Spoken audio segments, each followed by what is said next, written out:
Manchester United is hosting Nottingham as the Premier League resumes for the Manchester best side. Welcome to United Matters channel. How are you guys and where you watching us from? I go by the names of Rock and David. Smash the like button, comment and share.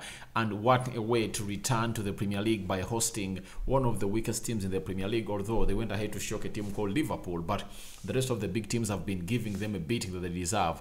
Arsenal beat them 5. Man City did the same.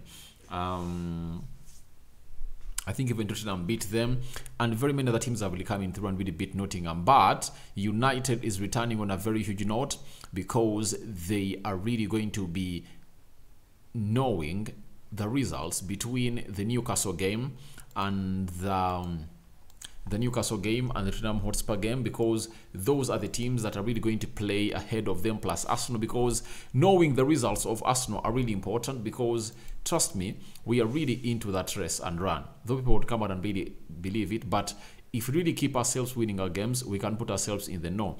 Then the other people should keep a watch on is Spurs today. They are starting today. They're opening up the day against Brentford.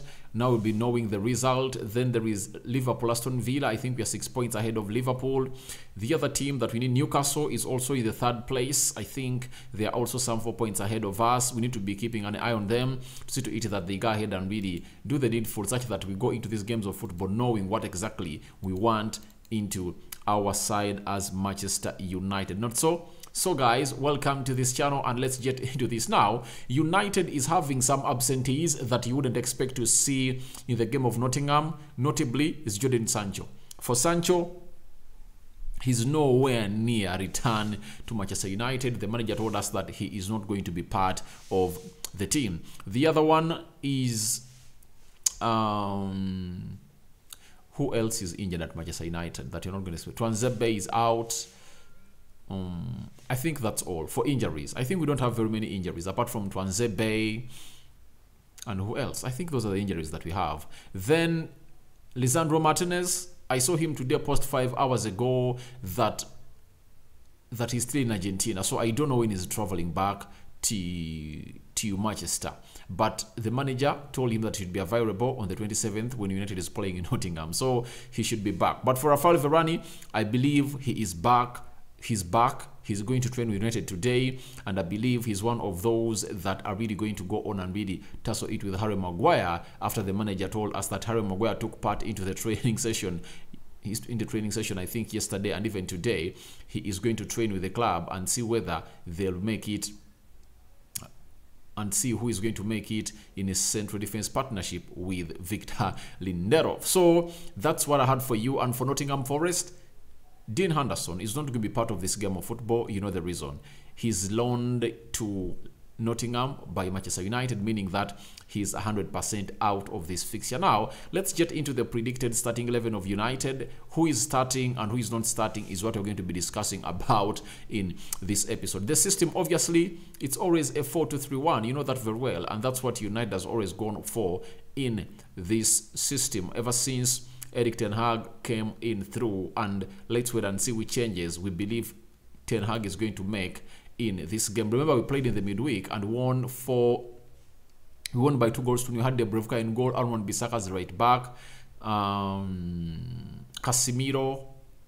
and Lindelof central defense, Malacia left back, double pivot of Eriksson and Scott McTominay, Bruno Fernandes, central attack midfielder, Rashford right, attacking midfielder, Martial leading the line with Garnacho Alejandro starting as a left attack midfielder. Now, according to my team here on on United Matters channel, we have come up with this, and we know changes are really going to be making, because Dubravka started in goal on Wednesday, but we believe David De Gea retains his position in this game of football that is against Nottingham Forest, and there is no way you can really put him off to see to it that he doesn't do the needful in this game against Nottingham. Now, the right back situation is really disturbing. We've not had any latest update about Diego Dalot, but I believe it's going to be Aaron Wan-Bissaka again, because looks like he's going to be out for some 2-3 weeks.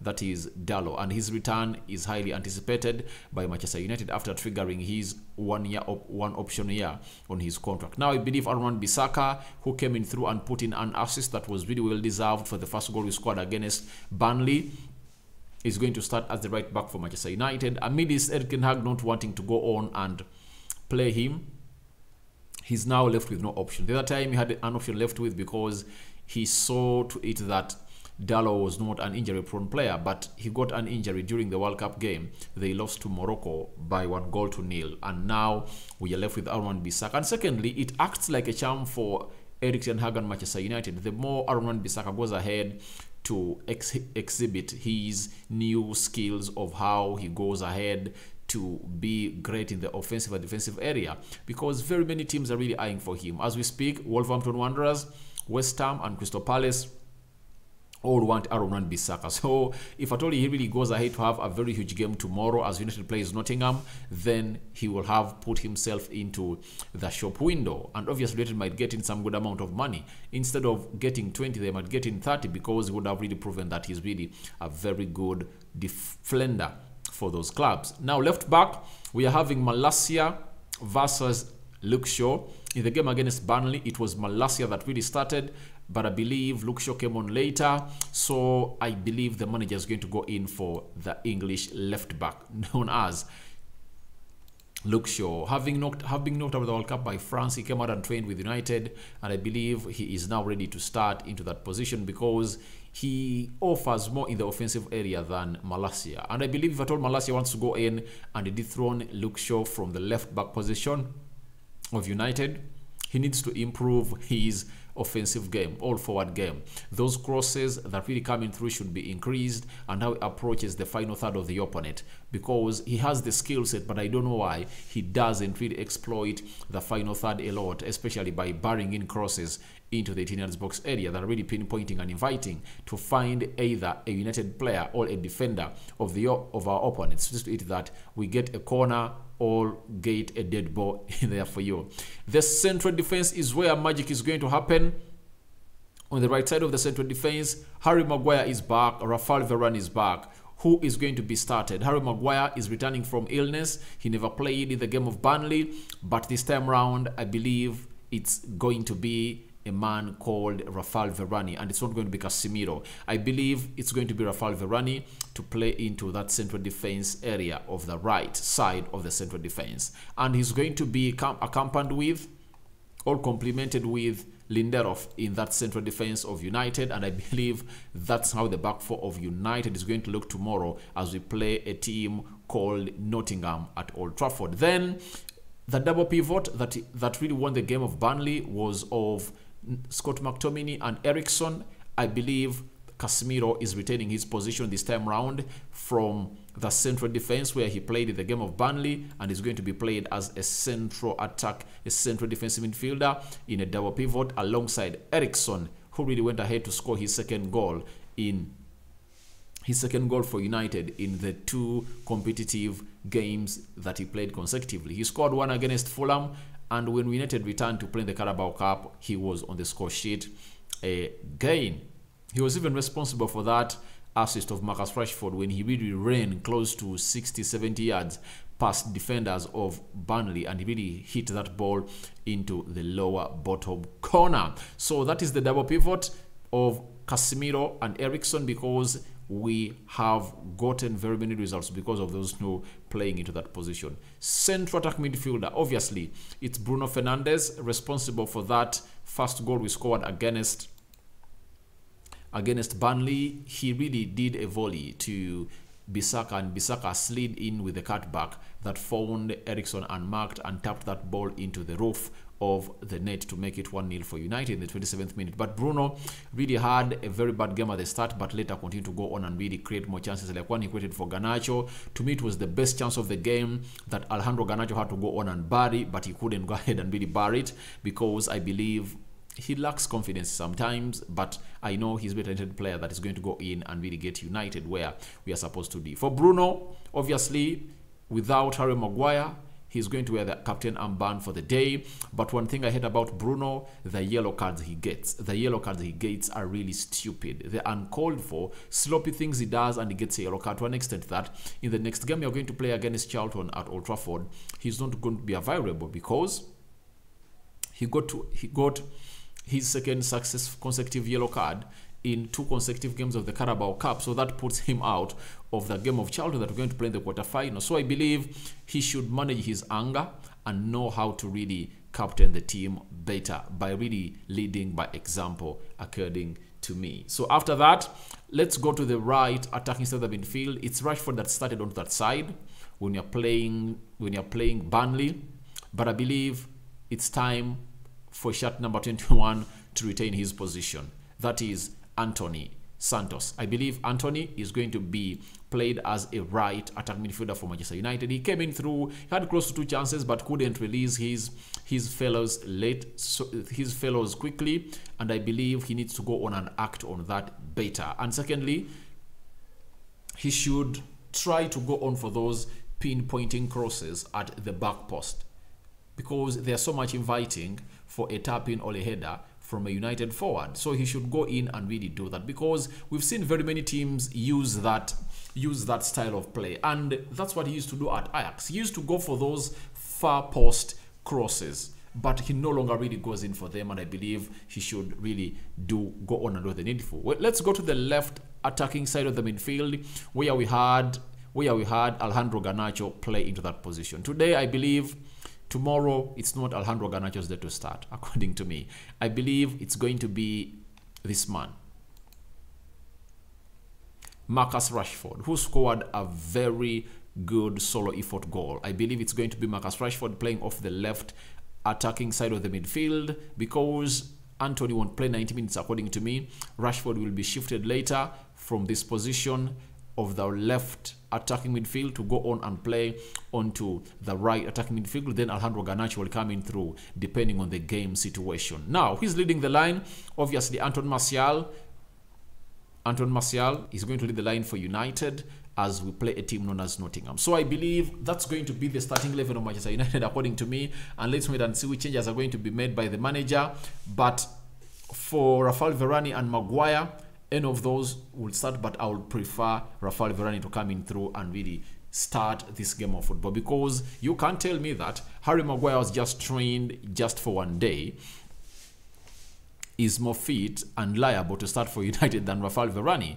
And the manager has to make the best choice today, because this Nottingham Forest guy, known as, he's known as, well, let me check his name here. That Nigerian towering lad is really, really disturbing, and you need a player who is fast. And when you play with Harry Maguire, and Harry Maguire and Lindelof, obviously they are slow. You know that very well, that they are slow, and their being slow can cost you a game, according to what we know about this team of Nottingham Forest, because they are going to play a deep line and they're going to hit us on the break. That's what they do best, and that's what they know. So with the likes of Lingard returning to Old Trafford, Awoniyi, the guy I was talking about, and Johnson, that is the front three of Nottingham Forest. They are going to sit back. I think they're going to play with a 5-4-1 system, like the one they played against Liverpool and they really defeated Liverpool. That's the system they're going to go in for. They are going to come in very, very tough, and they're going to play a deep line, meaning that United will obviously play a high line. As playing a high line, that means there is a lot of space left in between the central defenders and the goalkeeper. That is David De Gea. For David De Gea, he's a sweeper goalkeeper, he's improving, and his body position is on, so I won't worry about that.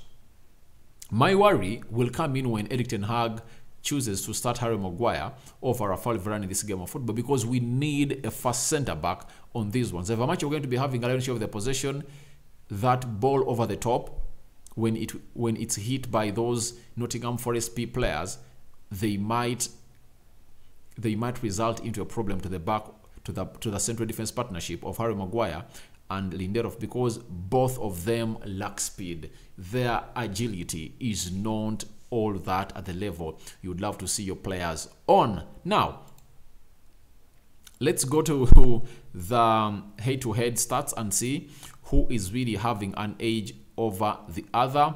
That is coming in from BBC. They are telling us that Manchester United and Nottingham Forest have seen themselves play 10 Premier League games amongst these two teams. United have won 7, Nottingham have won 1. 31 goals scored by United, 6 scored by Nottingham, meaning that this is a high goal scoring fixture. If I tell you, look at 31 by United in just 10 games, meaning that they average 3 goals per game. 5 clean sheets kept by United, 0 clean sheets have been kept by Nottingham Forest. This shows you that United have been hitting Nottingham bad with huge number of goals, and that's what you should expect in that game of football. And I'm going to come and tell you my prediction very, very soon. Now, let's go to what we are being told by BBC over this fixture of United versus Nottingham. They are telling us that Nottingham Forest have lost 4 of their Premier League away games against Manchester United, with the exception being 2-1 win in December 1994. That victory accounted for 50% of the total goals United conceded at Old Trafford in the league that season. So we last lost to Nottingham in 1994. You got me? So I think we are really having a very huge edge over this Nottingham Forest team that we need to go on and really beat and make a very huge statement. Then BBC went ahead to let us know about the head-to-head that this is United's first game against Forest since an 8-1 win at the City Ground in February 1999. So we are going to play them for the first time since 1999, because they've been out of the Premier League for so long that I cannot even remember when they last played ball in the Premier League before they were returned in 2022. That is Nottingham for you. Then we've been told again that Manchester United have scored more goals from the fast breaks than any other side in the Premier League this season, and they are 5. The goals account for 25% of their total so far this term, 5 out of 20, also league highline. So that's another start that favors United when you are entering into this game of Nottingham Forest that we have to win. We have to win this game of football to clinch how many points? I think we summed up the season with how many points? 26 points. Let's get 29 today and see how the likes of Spurs would have performed and Newcastle, because we might close down. We might close down a team today, because I believe Spurs or Nottingham, one team might lose. Then we've been told Nottingham Forest Jesse Lingard scored 20 goals in 149 Premier League appearances for Manchester United between 2014 and 2022. This could be his first ever game against his former side in the competition. Obviously, this is going to be Jesse Lingard's first game against Manchester United in this competition. No worry, no doubt about it. It's proven beyond reasonable doubt that this is going to be the first fixture of Jesse Lingard against Manchester United. So when you look at United, this is a game that is there to win. They're having the players to win it. No scaring injuries. Every player is back apart from Lisandro Martinez, whom I saw post on Instagram 5 hours back, that is still in Argentina. I don't know when he's going to board back to United. Whether Erik ten Hag has given him some allowance to celebrate, I don't know. But he should be available for tomorrow's game as we find our win against Nottingham. So my prediction is 4-0. 4-0 against a team known as Nottingham. That's my prediction, that you are winning 4-0 against this Nottingham side. So guys, your reactions are welcome in the comment section below. Tell me, who do you think should be in of this starting 11 and who shouldn't be in. Then your predictions are also welcome in the comment section below, and don't forget to subscribe to this channel so as not to miss out on stories that we do upload in here on a day. Remember, Marcus Rashford is our top scorer this season. He went ahead to hit his 9th goal for United in the Premier League. He has how many goals? Are they 5? He scored against West Ham. He scored against Liverpool. He scored against Arsenal. He scored a brace against Arsenal. Those are 4. And I think the rest of the goals is going to have to score them in the UEFA Europa League and Carabao Cup. So he's our top scorer this season, and let's wait and see what's going to come up for him tomorrow. Martial, I expect him to be on the score sheet. Rashford too. even Anthony can really get back to the scoring sheet, because I believe it's going to be a high-scoring game of football. However much Nottingham is going to sit behind, I think we are going to tear them apart, because this is Old Trafford. Liverpool lost to them by 1-0 because they are home, but Liverpool had their chances and they never utilized them. The only way this game will end in a draw, all not in favor of United, is when we don't utilize our chances. But if at all we utilize our chances, trust me, they are going to be annihilated at Old Trafford. A sign out for now. See you later. But don't forget that today is Boxing Day, and enjoy it very well as the Premier League resumes and United is playing tomorrow, the last game to close the match day of Tuesday. May the Lord bless you abundantly. I'm out.